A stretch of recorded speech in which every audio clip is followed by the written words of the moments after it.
So, I must admit, this is not a talk I like to give. Dementia. Who's afraid of dementia? Yeah. So it's something that it's not easy to talk about, and so I thought I'd attack it. And the reason for that is it's not like having Parkinson's disease isn't bad enough, but you're at risk of having a higher incidence of dementia, which I'll go through why, because understanding the why is sometimes helpful. There are no good treatments for dementia, even if you didn't have Parkinson's disease. So at the moment, it's a less treatable disease, and that's a problem. But I will at the end go through what people are currently doing and what the current research is and potentially what might happen. But I probably am going to give one of the more depressing talks because at the end I don't have a lot to offer except what the research is going to tell us in the future. So I should actually also thank, I'm here because of being sponsored by Defeat MSA Alliance, the MSA United Consortium as well.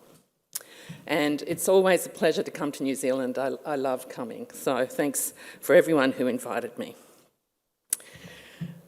One of the other things I thought I'd do, but I possibly will not have time now, was to just try and put some of the background that you heard yesterday scientifically into context.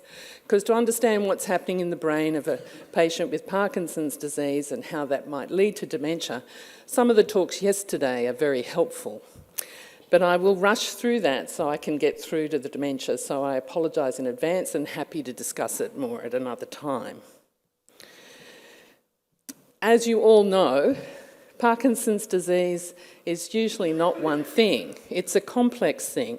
It is very clinically variable. So what one of you might have might be very different to the next person. And so it becomes clinically variable and changes over time, which for any of you is terrible because you're actually constantly adjusting to what's happening. And this is a concept that is known well clinically. These are clinical symptoms that people have, and at the top are the motor symptoms that clinicians use to actually diagnose the disease and how they change over time. And at the bottom are the non-motor symptoms, some of which we've been discussing today, depression, anxiety, apathy, but a whole host of other things too. So it's a very complex disease that changes, and it's the change that then we actually have to understand a bit more about. It's pathologically diagnosed by a loss of the dopamine neurons, which you keep hearing about, and that's why dopamine medications work to help the symptoms, and also the aggregates and clumps of protein that happen in the neuron, that are the alpha-synuclein, which you've also heard about, and why they're doing measurements to try and actually have a sensitive measure for it in peripheral tissues. Now the cell loss, the dopamine cell loss, relates to those motor symptoms on the top. And as I said, that's why the motor symptoms can be ameliorated by dopamine medications. And all of the non-motor symptoms on the bottom, they're more related to the alpha-synuclein. And right now, unfortunately, we don't have any medications that actually either fix the alpha-synuclein or stop it progressing. And that's the actual problem. So the dopamine cell loss progresses over time, and you've heard a lot about what you can do to actually potentially assist that, exercise being one of those, but also the alpha-synuclein progresses over time. And in fact, the alpha-synuclein progresses into more brain regions than the dopamine actually affects. And that's why you get more and more non-motor symptoms. Now, you heard a lot yesterday about pesticides and everything. And there's a whole lot of triggers for Parkinson's, including, you heard about head trauma as well.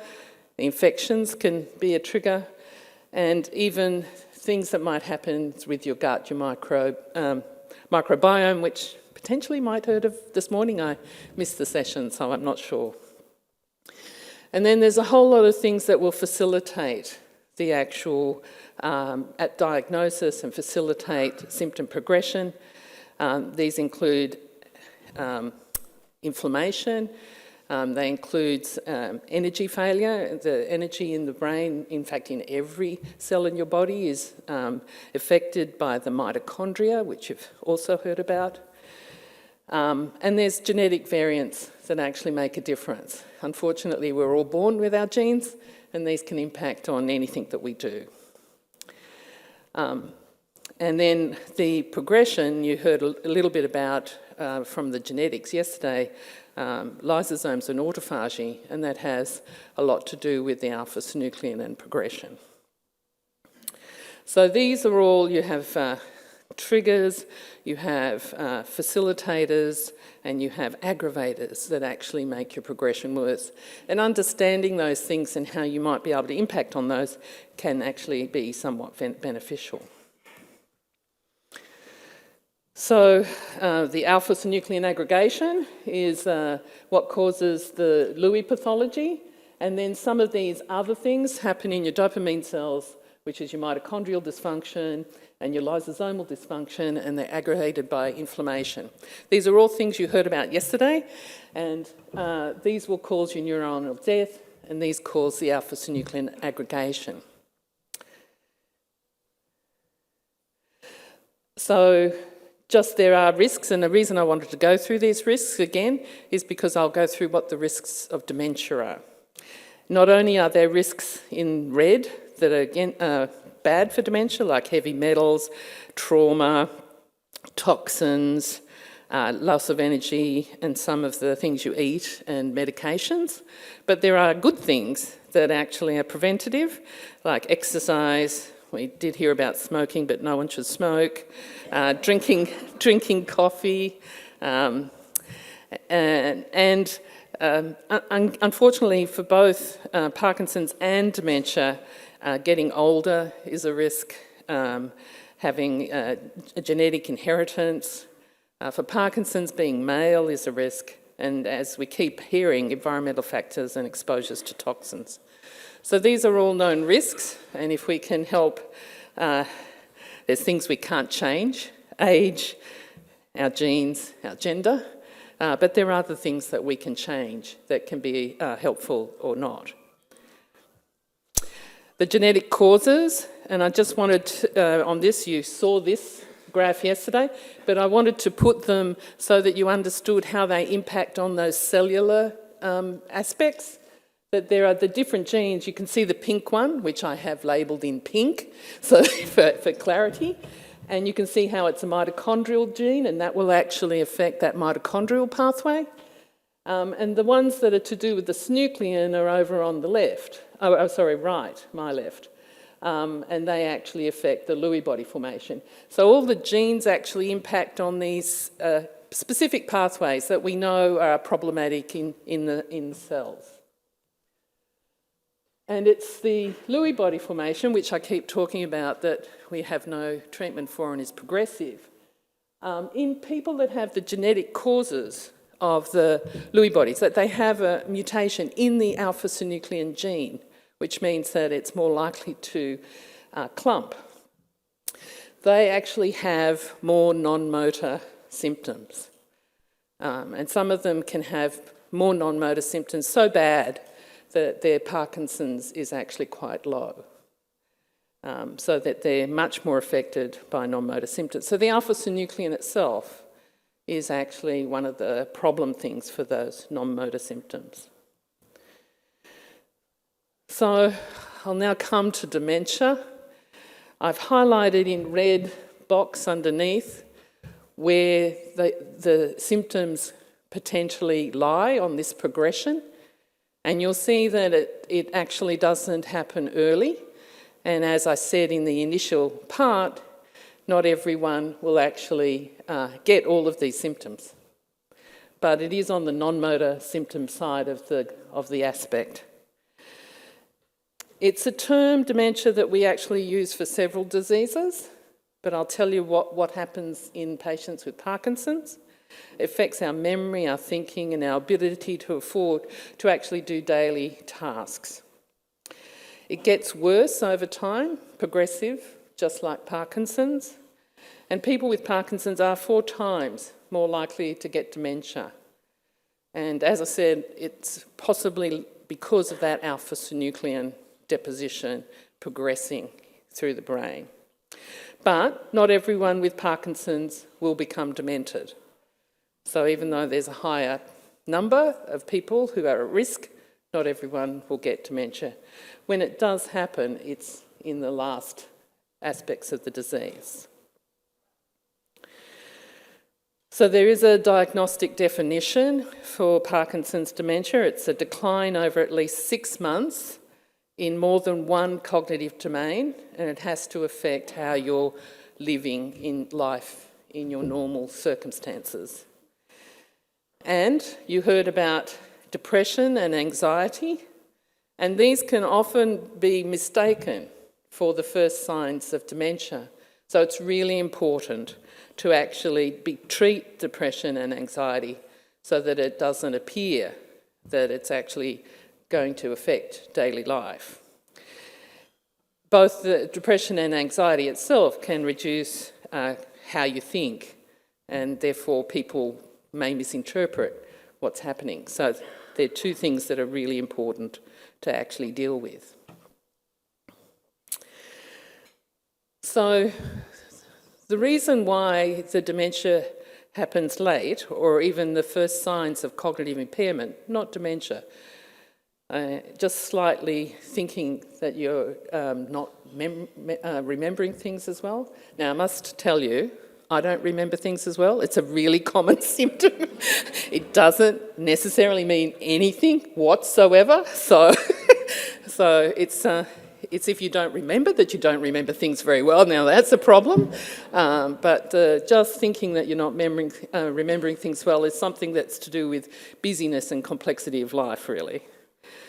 But people with Parkinson's, they actually start to get the alpha-synuclein clumps in the cells, and it happens in the temporal lobe of your brain, and that's the part of the brain which actually is where it's really important for making memories. So that's one of the first parts of the higher cortical areas that starts to get the clumps. Now, as the disease progresses, everyone will get them. It just depends on how much and how good you are at using those parts of the brain. So there's a lot of, just having them there won't necessarily mean it's a problem. It'll be dependent on a lot of other things. But it's a very common thing to happen with progression of Parkinson's disease. So that's the big green circle. Nearly everyone with time will get that. Then it actually also changes and you start to get it all over the cortex. And that's when it probably becomes a little bit more difficult, because nearly then every part of the brain has some impact by these alpha-synuclein inclusions. And so eventually, if we can't stop them in some way, which everyone's trying hard to think how to do, this will also happen. The longer a patient lives, the disease progresses. It progresses at completely different rates, as you would know even from your motor symptoms, that everyone gets it a bit differently, so how fast or how rapid is really individualised. Now, some people, depending on how old you are, you have a higher chance of also having a protein that most of the people in the whole population will get. It's amyloid protein, a beta amyloid protein, and it's the first protein that actually deposits in patients that will get eventually Alzheimer's disease. So about half of people with Parkinson's disease will also get amyloid that's found in Alzheimer's disease. And that's not a great thing because more of the brain is affected by the deposition of that protein.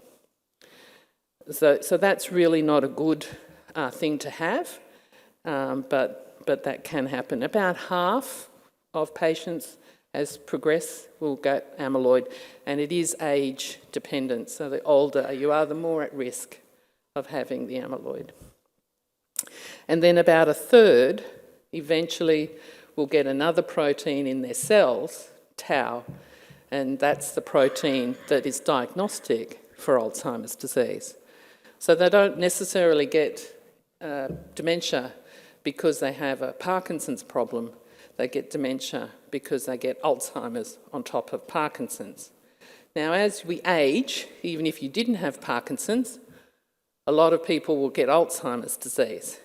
And as Parkinson's patients, you're not immune to it, and you probably get it about the same as the general population. But if you do get it, it's actually worse. You've got two diseases.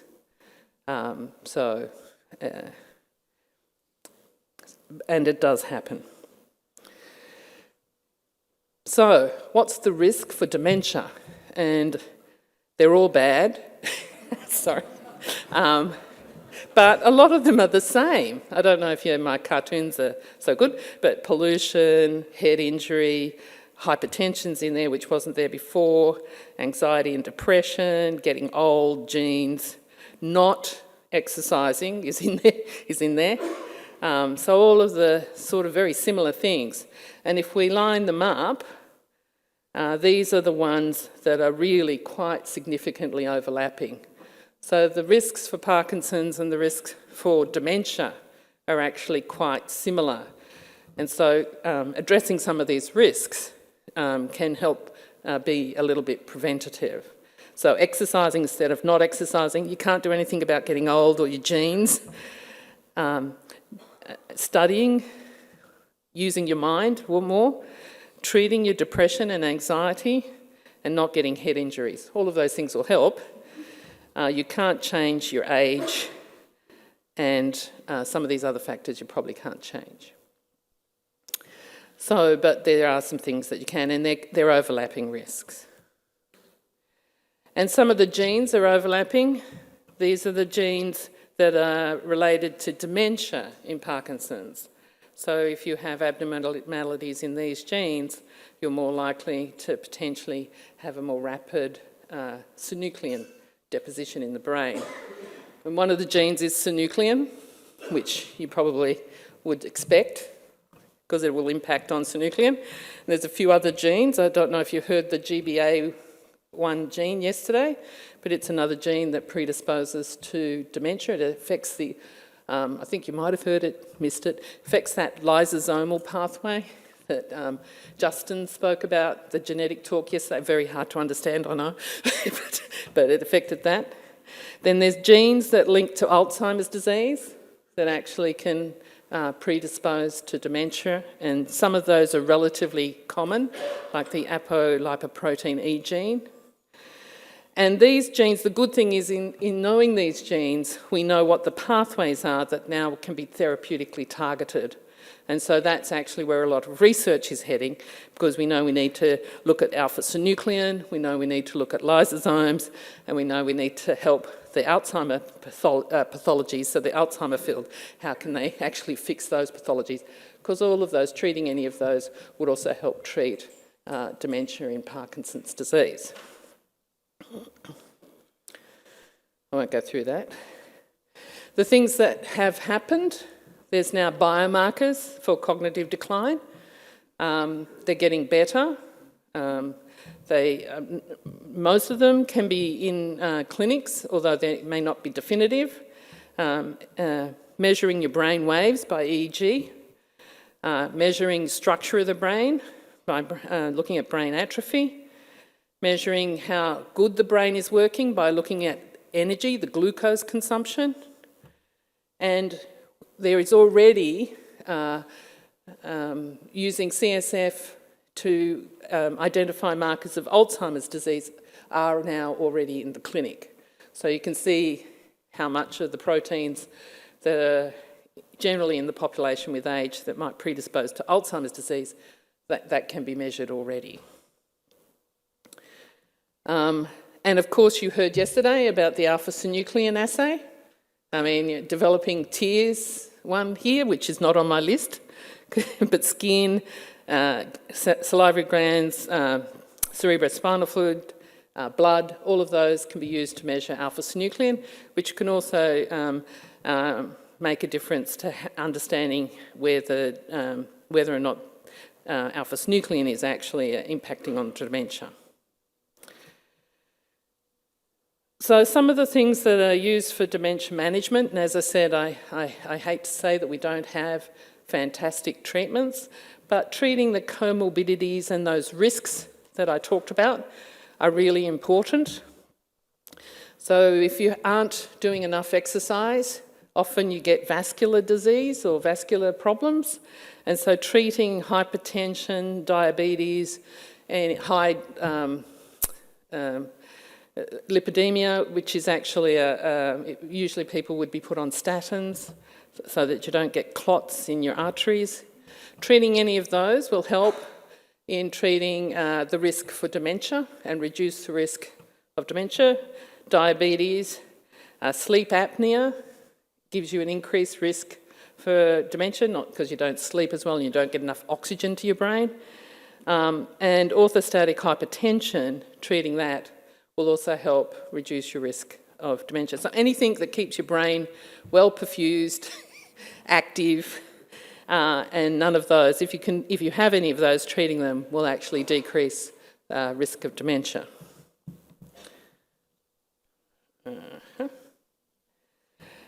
People always ask, is there an interaction with my Parkinson's medication? And there is actually no evidence that the dopamine medications increase dementia rates. So they're completely different, and as I said, the loss of dopamine is only to do with the motor signs, and the alpha-synuclein is the thing that's going to do all the other bad things that happen in Parkinson's disease. So the medication doesn't actually increase or decrease the risk of dementia. Now, there are some cholinergic medications that are associated with a worse long-term cognitive profile, and these can be used in patients with Parkinson's disease. So it is a good thing to talk to your clinician to see if there are any medications that can interact and actually are associated more with dementia. Sometimes the stepwise withdrawal of any of your non-levodopa medications can be useful, and that's particularly with psychosis. Although I'm not the expert, and hopefully the psychiatrist coming back up will be able to answer any questions on that. But as we've heard a lot, hopefully, that the non-pharmacological treatments are also beneficial. The studies are not long-term at the moment, but they will get there. But cognitive interventions are good for cognitive decline. Physical exercise, can't say it enough. Physical exercise. Good for everything, but definitely good for risk of dementia. Non-invasive brain stimulation, getting your brain active. Invasive brain stimulation, people sometimes have deep brain stimulation for Parkinson's disease. That can also have benefits for cognition. And there needs to be a lot more clinical trials in this area to see how many of these non-pharmacological treatments can actually benefit dementia. There are still pharmacological treatments that are slightly limited and still need good trials. Cholinesterase inhibitors are used and are effective. And there are new clinical trials, which I've only listed a few now, but there are a number of clinical trials which are actually looking at a variety of different treatments that will actually hopefully target dementia in Parkinson's disease, including some that are for some of those things that are for the cellular problems, like the GBA chaperone, that one of the genetic forms but also antibiotic and inflammatory form. So all of these are actually currently being trialled, and hopefully there'll be something that can treat it. I think also that there's a huge amount, in fact probably far more, millions of dollars being spent on Alzheimer's disease, and anything they find there I think will also be of benefit. And I haven't discussed that at all. These are only specific for dementia and Parkinson's disease. So I'm sorry I haven't been more uplifting. Hopefully you can understand potentially the why. There's a lot of risks that you can actually hopefully affect, and I'm hopeful that there will be more solid evidence for how it can be treated in the near future. Thank you.